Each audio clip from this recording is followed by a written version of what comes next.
was out there in the heat, pruning the old vines. My granddad planted the ones with bark so thick it feels like they're holding on for dear life when I heard the kind of gravel crunch you just know is trouble. Not my old Ford, not even my neighbor's rusty Chevy. No, this was bigger, multiple engines you don't want at your place unless you're in some sort of emergency. Wiping my hands on my jeans, I headed up the dirt path to the front gate, feeling that slow burn in my gut, like when you know you're about to step in it and you can't quite put your finger on what it is yet. And there it was, a couple of sheriff's cruisers parked with the lights off trying to play it cool, but you don't bring two for a friendly chat.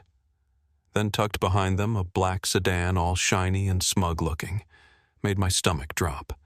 The kind of car that just doesn't belong out here unless someone's here to tell you your luck's run out. Out steps this big deputy, salt and pepper mustache, arms crossed, sizing me up. Next to him, a younger woman holding a clipboard so tight you'd think she was about to read my last rites. And then heels click the gravel out. Pops a lady in a gray suit, sharp enough to cut glass, scanning my vineyard like she's appraising it for an auction. "Are you Daniel Carter?" the big deputy asks. His voice is steady, but he's got that don't mess around tone. I nod, heart thumping. I'm racking my brain. Did I miss a tax notice, forget a permit? There's nothing out here for miles, no one to bother except deer and the occasional fox. "Mr. Carter, we've received complaints about zoning violations and non-compliance with homeowners association regulations," he says, glancing at clipboard girl. Then he adds, "The Crestview Meadows HOA has raised concerns." I just blink. Crestview Meadows. Never heard of them, let alone signed up for an HOA. This vineyard's been in my family since the Eisenhower administration. "You sure you're not in the wrong county?" I ask, keeping it light but feeling my hackles rise. This land's been Carter land for generations, and it's zoned for farming, not some picket fence fantasy. That's when the lady in the suit, Evelyn Thornton, she tells me, president of Crestview Meadows HOA, steps forward. All smiles and daggers.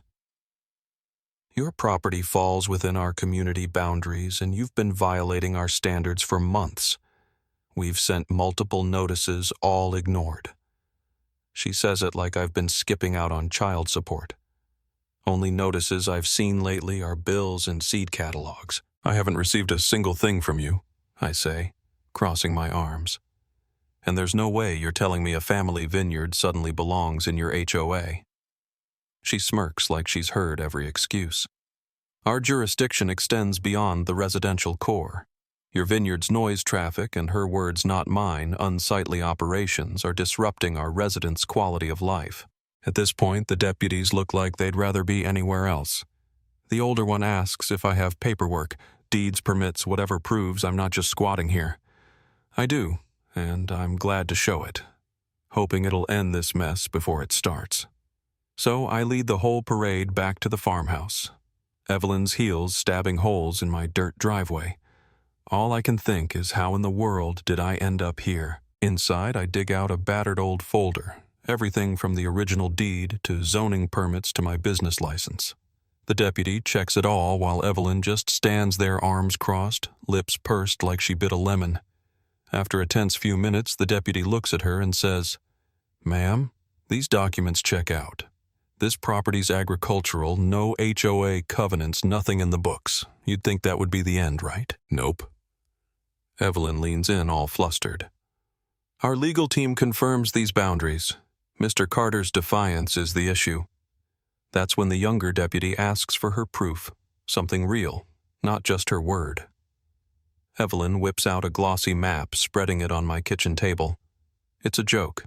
Their community covers half the county, including my vineyard, the state forest, and probably a couple of cows that wandered off. I jab a finger at it. You can't just redraw the map to fit your plans. The lead deputy agrees, wants something official from the county, not a color-by-numbers HOA map. Evelyn's voice rises, talking about attorneys and community standards, but the deputies are done. "This is a civil matter," the big one says. "Take it to court." Then they're gone. Evelyn in tow, her heels still clicking like a ticking clock. I wish I could say I felt relief, but that night, with a glass of my own wine in hand, I couldn't shake the feeling this wasn't over. Why was she so hell-bent on claiming my land? Next morning, I head to the county office. The clerk confirms I'm in the clear, ag zoning, no HOA, but he mentions someone from Crestview Meadows was sniffing around asking about parcels near their development. That's when it clicks. I do a little digging. Turns out Evelyn's husband, Victor Thornton, runs a development company famous for gobbling up farmland using legal loopholes and, HOA disputes. Farmers in the next county over have Story's strong-arm tactics, nuisance lawsuits, anything to get people to sell cheap. I'm not about to be next. So I hire Laura Bennett, a lawyer, who knows property law like the back of her hand. She's seen it before. Calls it classic HOA overreach, maybe even harassment. She sends a cease and desist to the HOA and files complaints about the sheriff's involvement. She also moves to get a court order confirming I'm not under the HOA. If they push, she says we sue for harassment. Well, the HOA doubles down, sends a letter claiming the noise from my tractor, the smell of fertilizer. Even the dust from my driveway is ruining their community. 30 days to comply, or they'll try to shut me down. Laura just laughs, files her own injunction, and a declaratory judgment to make it all official. Then a reporter, Claire Morgan, picks up the story. She's been digging into HOA abuses for months, and my case is just the tip of the iceberg. Turns out Crestview Meadows has been targeting other farms nearby, threatening legal action so they can snap up land cheap for the Thorntons' developments. Claire runs a big story front page, photos of my vineyard, even quotes from neighbors who've had similar trouble. That's when things really blow up. The county gets involved. Other landowners band together. Laura becomes the face of a growing movement. Evelyn, for her part, digs in her heels. She releases a statement calling us troublemakers, accuses the media of bias, threatens serious consequences for anyone who stands in her way. It backfires. Claire's follow-up article brings in legal experts who call Evelyn's tactics harassment, maybe even fraud. At the hearing, the judge isn't having it. The HOA can't prove they have any real authority. My deeds, my permits, everything's in order. The judge declares once and for all that my land and a bunch of others are completely outside HOA jurisdiction.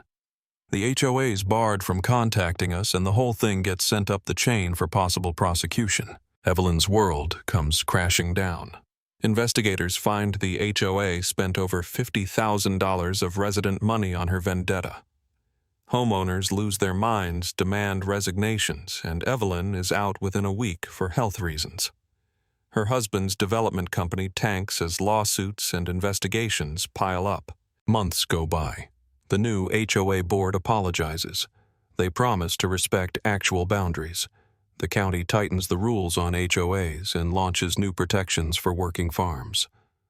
That fall, I throw a harvest festival. Neighbors, former enemies, even a board member shows up to apologize. We drink, we laugh, we celebrate a little freedom in the dirt. My vineyard's still here, stronger in fact, and I'll tell you nothing tastes sweeter than a glass of your own wine after beating back the wolves. A film crew's making a documentary about what happened, Vines of Valor, they're calling it. I guess my fight became something bigger, a symbol of saying no to folks who want to buy and bully their way into everything. So here's the thing. Maybe you live in a place like mine. Maybe you don't, but let me ask you.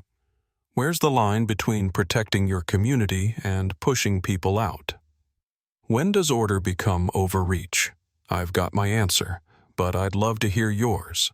Drop your thoughts below. Tell me who was right, who was wrong, and what would you have done if they showed up at your door?